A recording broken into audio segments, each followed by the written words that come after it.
Ladies and gentlemen, welcome to the GOPAC headquarters. I'm David Avella, the chairman of GOPAC. It has been our mission since 1978, formed by then Governor Pete DuPont, to build that farm team of Republicans. Republicans elected to state and local offices around the country to lead in their states, lead in their local jurisdictions, and then also to prepare leaders to run for federal office one day.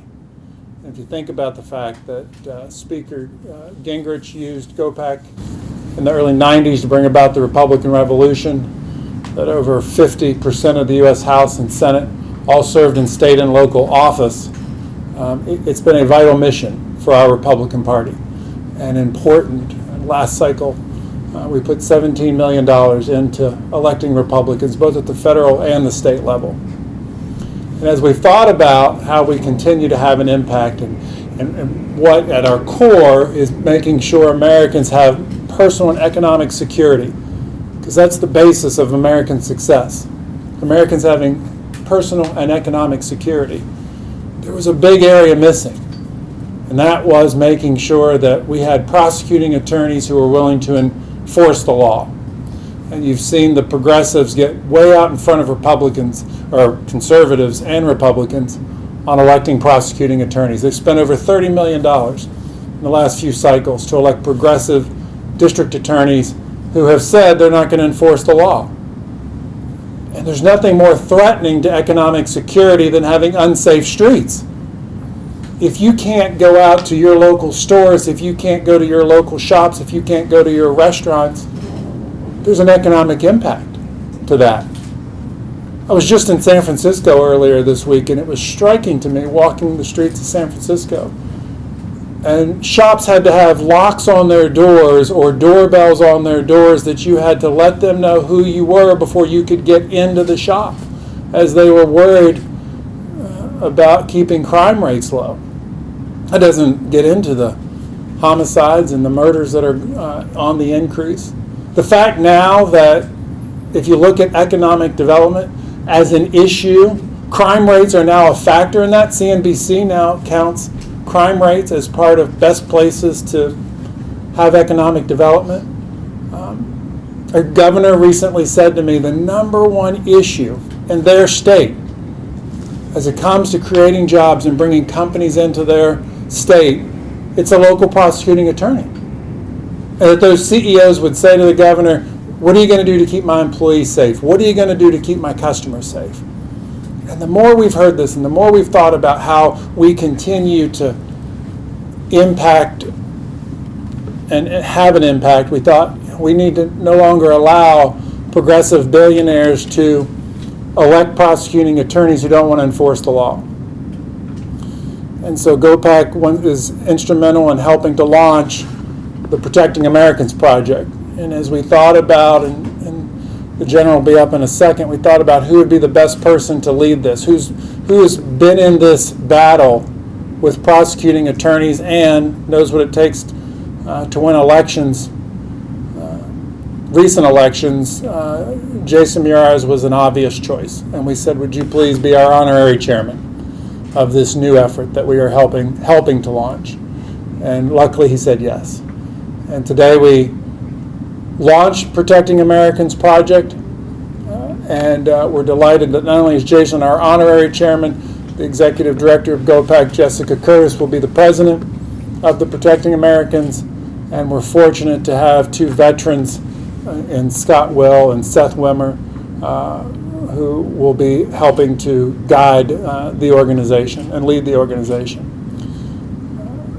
I want to turn it now over to, as you think about prosecuting attorneys, and I mentioned earlier the number of members of Congress that now serve in the federal office, but it's also important to note that 14 members of Congress were prosecuting attorneys.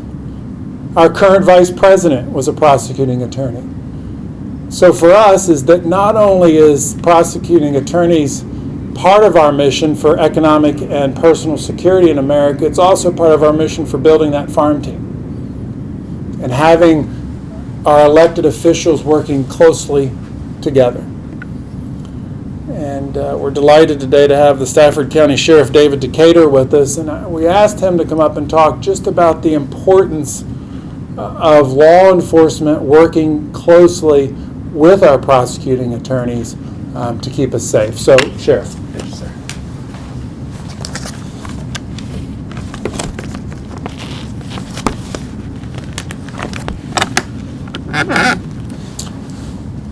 It's an honor to be here today with our Attorney General, thank you, sir, to talk about some important issues, very important issues and challenges that's facing law enforcement and the safety of our communities.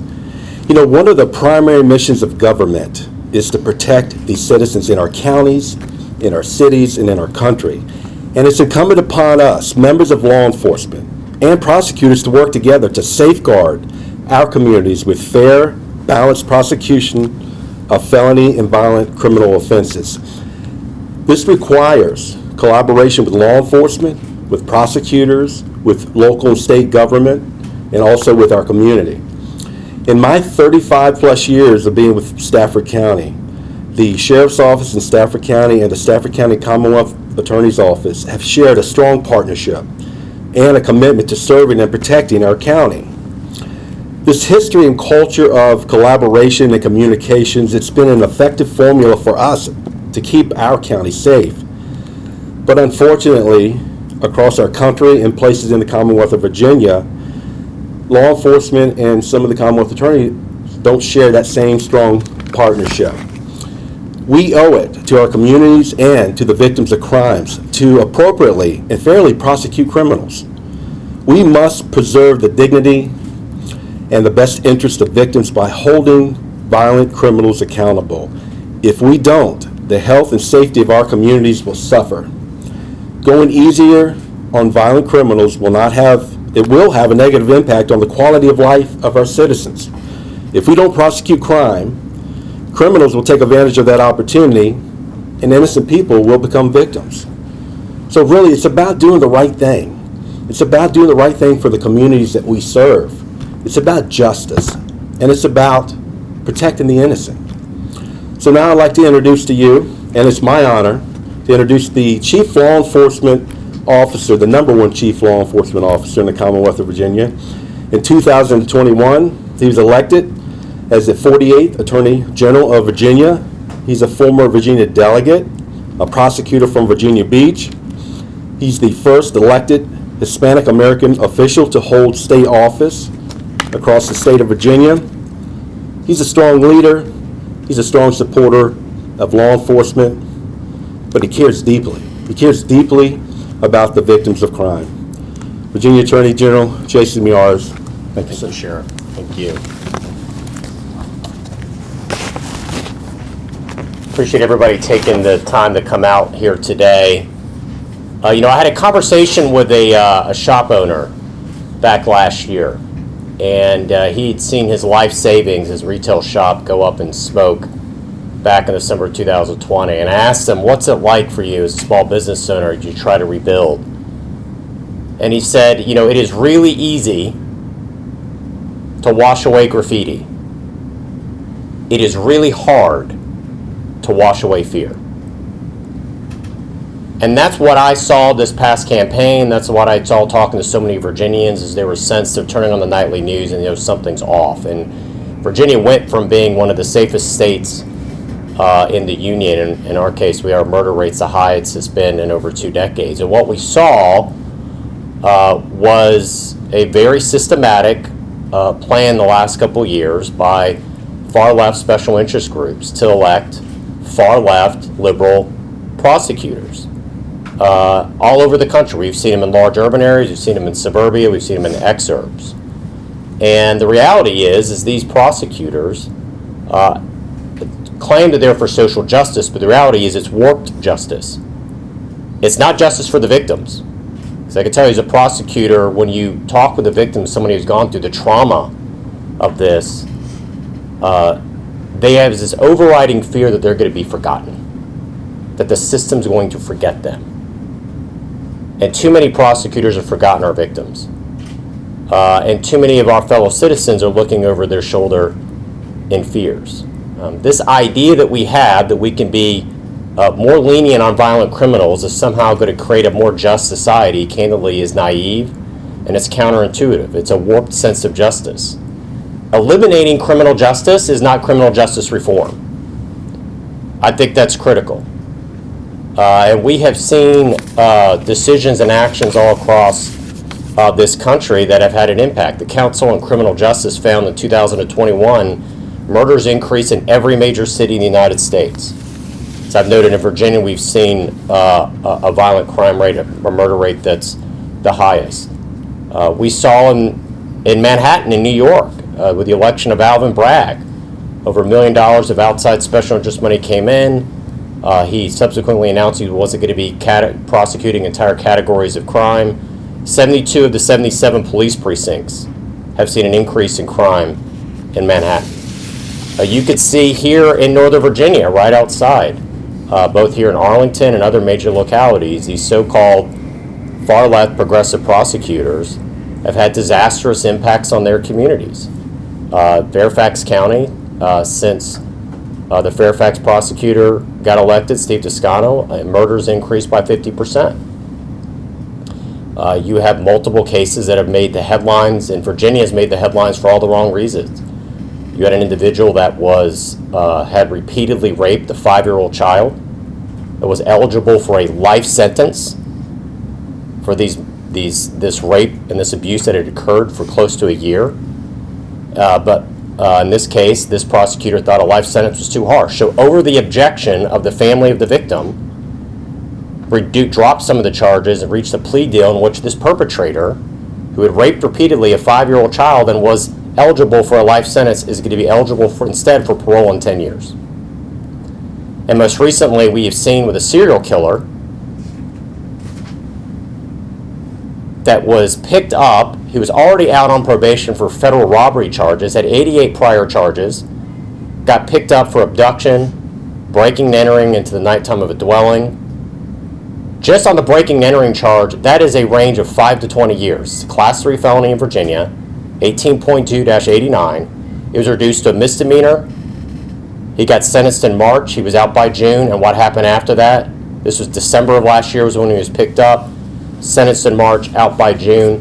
What did we see tragically? We have fellow Virginians and fellow Americans who are no longer with us, who have been grievously wounded because a serial killer with an extensive criminal record was let back out on the street. And this is policy. I mean, I have obtained an internal memo from that office that simply says, where possible, try to get around all mandatory minimums. It mentions defendants time and time and time in this internal memo, directing to his prosecutors. It mentions victims rarely, and it never mentions law enforcement or police. And I could tell you, as Sheriff Decatur would probably confirm, nothing's more frustrating for law enforcement than a catch and release program and a revolving door. Because I know these are violent criminals who are going to get back on our streets, and they're going to hurt more and more Americans and victimize. And so when you sit back as somebody who's passionate about victims' rights, passionate about victims' advocacy, and you see what has happened systematically across the country, you sit back and you decide, I'm not going to be on the sidelines anymore. And so when you have an organization with a reputation like GOPAC that has been in the front lines for so many years and has had such success, approach me about setting up this new organization that's going to help elect common sense prosecutors that want to follow the law, that want to prosecute violent criminals, and hold these individuals accountable that have created such skyrocketing crime rates in so many areas. It was an easy answer. And I was proud to be asked and proud to help be the honorary chairman of this organization. And so as we kind of sit back and we think, what are the next steps? We're excited about the next steps. But a lot of this is about accountability and raising, I think, one of the most pressing public policy issues we have in America today. Because after seeing violent crime rates plummet over the course of the last, really since the 1990s, it is now going right back up again. Americans are noticing, Americans are asking questions, Americans want action. That's exactly why this organization exists, to be a conduit, to be an action, to help elect these district attorneys and these Commonwealth attorneys to be able to push back what has been, candidly, a very one-sided battle.